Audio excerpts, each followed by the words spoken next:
Tyler, it feels like not that long ago you were throwing touchdowns in high school, and now you've transitioned into being one of the top tight ends in the country. What has this been like for you?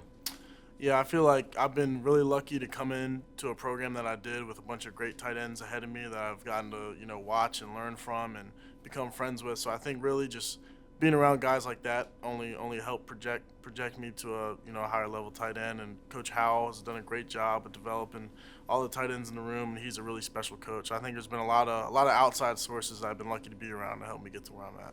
It feels like the spotlight's been on quarterback Drew Aller since he was a recruit, right? What growth have you seen from him from last year going into this season where expectations obviously are high? Yeah, I think he's done a good of being more of a vocal guy. I think he's a little more comfortable. He's got a year under his belt of starting, and he's always been a even keel guy who doesn't get too high or low with whatever's going on. So I think that's a big thing for him mentally, and then just kind of being more of a vocal guy and being more comfortable has been noticeable this off season. So I'm excited for him. He caught 7 touchdowns last year, but when you turn on the tape, also one of the better blocking tight ends in the country as well. How much pride do you take in that aspect? How much do you love that aspect of the position?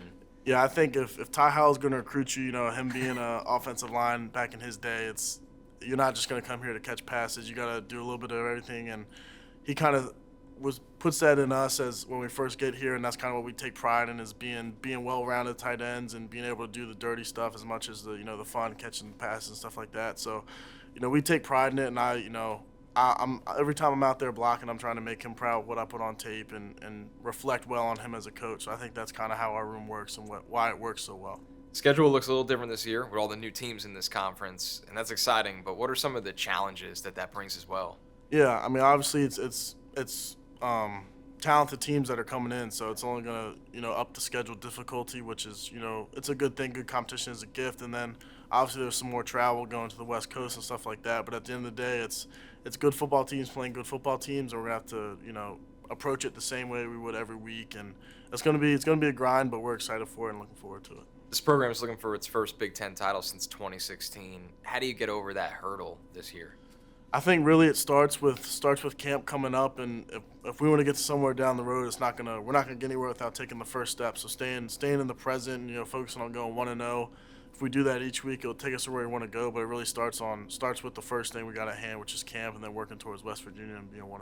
So you've had the opportunity already to play with guys that have gone on to the pros, drafted early, whether it's Olu Fashanu, obviously Theo, who was in your own tight end room last year. How do alum like that help you along the way? Yeah, so Olu was actually my roommate for like 3 years. So I Okay. lived with him for a while, and Theo obviously was my guy who, we were in the facility every day together. But just being able to, any type of questions you have, obviously they're kind of in a spot where that's going to be similar to me going in through all that process in their last year and stuff like that. So just having that resource is just another thing that can take some stress off me and help me focus on other things. But obviously having them is really really good for me, and I'm really happy for them. They're doing well, and they'll be able to help me out when I get to that point. So it's all works out. What's your favorite part about playing for Coach Franklin? Um, I think just the way he instills the family about it, and it's actually a real family, and he's there for us, and will take care of us whenever we need it. So playing for him and just having that relationship with somebody when you want to play for them and you want to do good for them and make sure you reflect well on them is really powerful within the team. So I think that's a big part of it. There's so much change in college football too, especially with coaching, and he's been a staple at Penn State for a long time right now. Is that continuity something that makes the program special?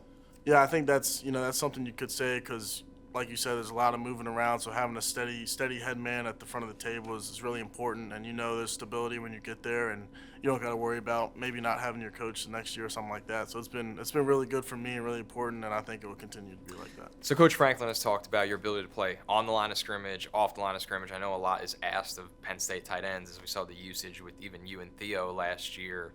What does that bring for your mentality, being able to handle a lot of different roles, but also that's a lot on your plate? Yeah, I think that's something we take pride in as a room, being able to, not just being one-dimensional guys, because not only is it going to help the offense, but if you're looking for a role and you can do a lot of different things, it's going to help you get on the field early, which was kind of something I did when I was first getting here, just being able to do anything that the offense needs, really, and playing for the offense. I think that's what we take pride in as a tight end room. So I think and that's what kind of makes a tight end valuable. It's a guy that can help you in the run game, help you in the pass game, give you different mismatches, what we focus on in our room. So I think that's kind of the fun part about being a tight end. How vital is that in the red zone, right? Especially last year, you have a young quarterback who's just getting really comfortable, and obviously your ability to block on the goal line, but also to release, and that's how you and Theo each caught 7 touchdowns. What does that bring for the red zone offense? Yeah, I feel like that's kind of where tight ends shine because it's tighter windows. Right. Everything's more compact. So being able to have a bigger body that just has the overall size advantage, being able to go up and get balls or use your body to get open is what the tight ends are supposed to do, and it's what we take pride in as Penn State tight ends. And I think that kind of showed up last year, and we'll continue to do that.